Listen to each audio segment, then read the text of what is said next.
Right. Working on a Mark II Transit Connects 18 plate. I think it's on a private plate. It's got a leaking radiator down here behind the cowl, so I've got to put a new rad pack in now. My guess is to remove the rad pack. I've got to take off the bumper, wrap around, front cross member slam panel, 2 headlights.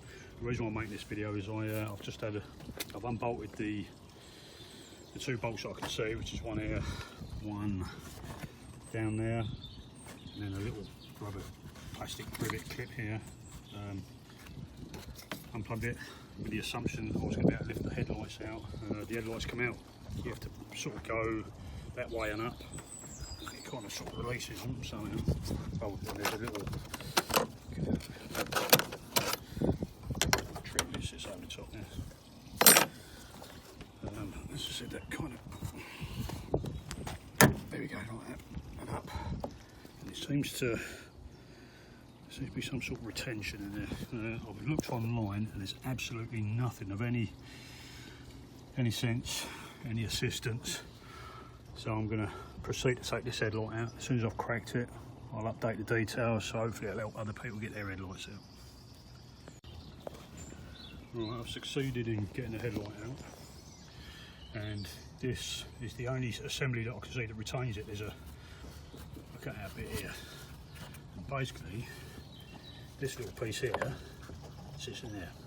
So how I managed to do it was I carefully moved the headlight that way and that way, gently, and all of a sudden you feel it start to go, and then you have to take the whole headlight out this direction whilst lifting this to give yourself as much clearance as possible. In order to do that, I removed these clips, obviously the little sort of closure panel here, and I removed these clips, unclipped all this just to give it just a little bit more slack, which I know I've got to take off anyway because I need to remove this slam panel for the radiator, which obviously is held on there and the same on the other side. Hope this has helped people. There you go, there it is. Just in case anyone's wondering the makeup of those clips, those plastic clips are a bloody nuisance, but that's basically the bit that pushes in, that goes into the hole. It sort of goes in, where it goes here for the light, and underneath here for the bumper. And then you've got that piece, and basically the 2 pieces push together. So when you come to take it apart, all you need to do is work this piece slowly out, so you've got enough to sort of get your fingers onto it and pull this piece away from that piece. And it'll either get to the point where both parts of the assembly will come out, or just that'll come out on its own, and then this comes out very easily. Just a blunt screwdriver, it's quite easy to pop that out. Right, as you can see, both headlights are out. Just looking at removing the front bumper. And so far what I found is that you've got these bolts, and if done, you just basically lift this tab over that. Just lift it up, and it will pop away. Inside the liner, 2 bolts here, one there, one down there. Just imagine they come out and that will free this assembly, maybe if something happened, I have to look. If I find anything else, oh, there we are. There, retainer. Just imagine looking at it. Looks like it goes into the bumper iron, and obviously the same on this side. There, that one there, it's clip. Off. There we go, just pops out. There we go, right, I shall report accordingly. Right, the bolts for the bottom by the wheel arch, for the liner. Just try to find the bloody thing there. There's 2, there's one here, one there, and one there, and they're both M7.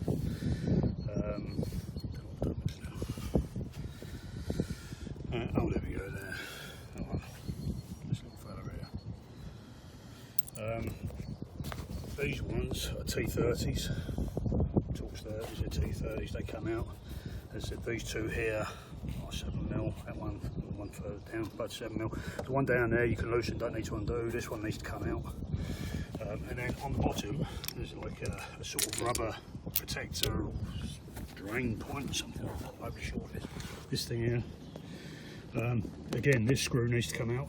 It's awkward. It doesn't need to come out. That one there can be loosened. Doesn't need to come out. This retainer, I've had to take out, and that frees the bottom of the bumper. Then obviously all these clips all the way around will be done, and I should imagine it will be the same on the other side. And then I'll see I'll get them from there. Okay, once those clips are out, basically top corner up in here, give it a good pull. Just be careful because I've marked the paint.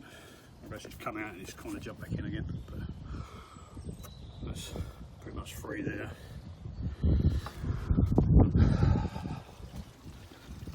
Slightly pick a mark there, unfortunately, because it looks as if the paint's very thin for some of them reasons. There we are. So that's that. Free up down the bottom here somewhere. And then these clips here, rather than pushing that down, you pull this up. It seems to, you can see there it's kind of, there we go, same on the other side, obviously. Down, there we go. Not a million miles away from having it out. So, there we are, there you go. Oh, of course, incidentally, making sure that these are free. On there, on there, which that one isn't. See, that one's still locked in place. It's probably why, there we go. A little bit freer. So, anyway, there we go. I've just managed to free the other side, and there's, I'm not sure what, I haven't had a proper look yet, but there's some sort of retention in here, down in this bottom corner. All I did was I just popped the screwdriver in between this and that, and it pops on quite easy. I'll put a little bit of, try again, a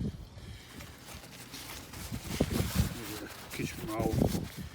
Give it some protection. Absolute waste of bleeding time. I was just going to sort of highlight. Obviously, I'll put some carpet down for the bumper to fall onto, which is what I suspect will happen. Just give you an idea. So obviously under there, screwdriver in between those two. So let's have a do. Yeah, you can see what the screwdriver's going out there. Just what's it? It's just you can see now. It's just assembly is pretty much ready to go. Obviously with this one there's no headlight washers, no parking sensors, no fog lights. If you're doing this and yours has got any of those, obviously take great care at this point to ensure that any associated wiring and clips and sensors and whatever are all unclipped, removed, whatever, protected as necessary. Well, I've just gone to remove the front bumper. Didn't realise down here, part of the trim's missing, but down there there's a little, what I assume is the outside temperature sensor. Don't know for a fact, possibly it's fuel and earth, but I'm pretty sure it's outside temperature. So obviously as it comes away, I've now supported the bumper. Need to reach down inside to unclip it. So, again, if you're taking yours off, just be mindful of that. Last thing you want to do is wrench that out and then find out you've got additional problems. Alright, let's get the cross member supporting panel out. 13mm bolt in there, which is one of these long ones. Sorry, the longer ones down there. The shorter ones are for there.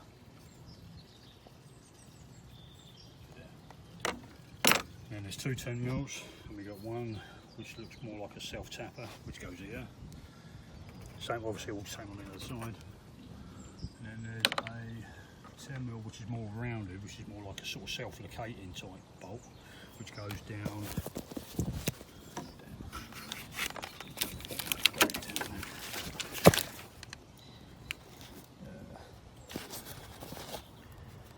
Down there. So you can see on the other side, so I'll just quickly show you before I take it.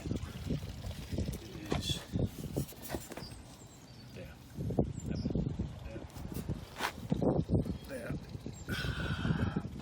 Long 13mm, short 13mm. I'm not sure if there's any other bolts to come out, but just an update. Okay, the retainers, I've just got a little clip there. Get a screwdriver or something on the roof carefully. They pop out to come out like that. We should now.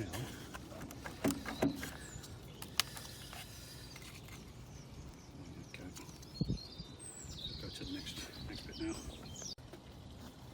Last update. Turning it a bit more of a pain than I thought it would be. Obviously, I bolt those as I said.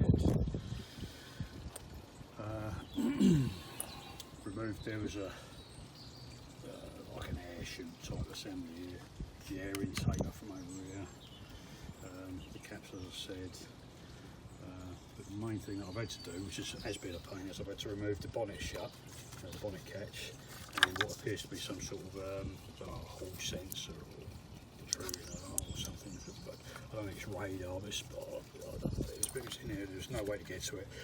In the throes of doing it, I ended up dropping the Torx bit, which is T30 down there, so just a word of advice. Clips here, all these little clips will have to be undone in order for this to be removed. As you can see now, it's very close to being out, but yeah, a pain. I don't expect it to be a 4-minute job because it's anything but.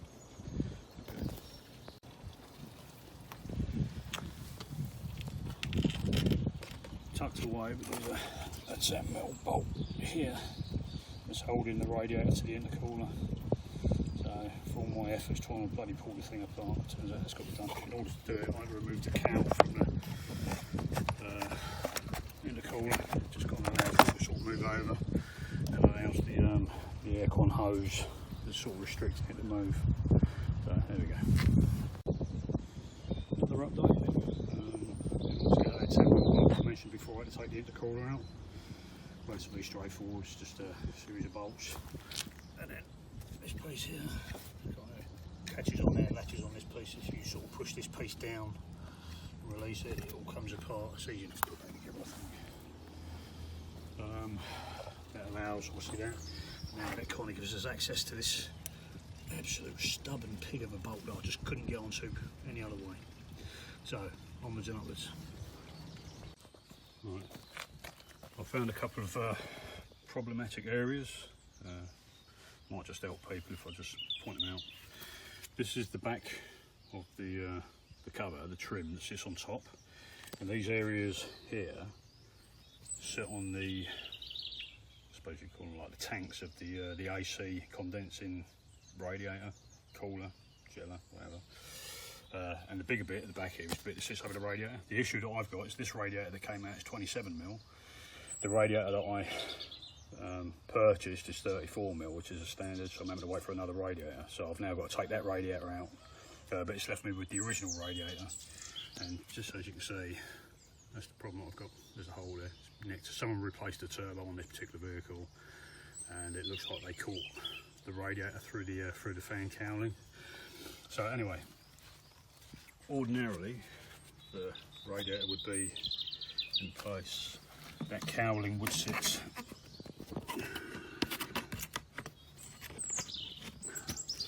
sorry about this. That would sit like that, more or less, on the radiator. And then this assembly here, which is the fan, this piece here retains all of that assembly by sitting in there, sits in here and holds all that in place, so you can't get this off without getting the fan off first. If you do, it'll bend, bust, break, so be mindful of that. So what I'll do is I'll remove that piece now, just for the sake of clarity. But when the fan comes out, this is to show people how to remove the fan. Hello, Pup. Yeah, okay. Right, so this is the fan in place. Obviously it's not clipped down yet, but when it's inside the car, it's an absolute pig to get to. But there's a push-in clip here, assembly that you just basically push in. Now normally this piece would be set in this space on both sides, and that prevents the fan cowling from moving up of its own free accord. So when you come to do it, obviously you'll be leaning over. This will be facing the engine, obviously. So you'll be looking at, that'd be your left hand in essence. This one down here would be your right hand. Anyway, so that's how you get the fan assembly off. So B1 is a pain, but there we are. So there's that. And then to get the radiator itself, off of the aircon unit. I'll turn this around because this is what we'll be looking at. It will be set, as I said, there's the bolt in there, which in this instance was a pain. It'll be set in there. On this side, it will be set in there. The problem is this one down here, you get this clip, I'll zoom in. And in order to release it, you have to press that clip in. See it, clips in. And that's what retains the two radiator assemblies together. Like I said, I'm just in the throes of removing the incorrect sized one. Like I said, that's 34mm. The one that came out was only 27, so this doesn't fit because the cover that sits on, that the fan assembly then clips onto here, won't go onto this. That gap is too big, so I'm able to order another one. So I'm just waiting for that to turn up. So I'm in the throes of removing this one, take it back to where it comes from. But in order to do it, just to show, I get a guitar pick or something along those lines. You can see that I placed it in there between the two. So as when you come to lift the aircon rad up, that allows that all to sort of pop apart. So just a little tip there in case it helps anyone. Right, that's the replacement rad I've taken out, got to be returned. One of the fixing points, you've got rubber grommets you have to take off of the old one to fit the new one, which go on here and there, sit in the subframe. But the important thing I want to show is that there's a fixing point on the top here, mirrors that, but on that side. And I'm just going to show how they're fixed. So there it is there. This one I've taken out of the old unit and put into this one incorrectly. Take that out of there. The grommets are quite straightforward, they just pull on, pull off. Right, so inside there you can see that there's two little retaining clips. You push those in, these two here, push those in and then carefully pull this out. That's it, simple as that. Okay, my weapon of choice, a pair of long nose, 45 degree long nose pliers. That's the base. Bit of a pain.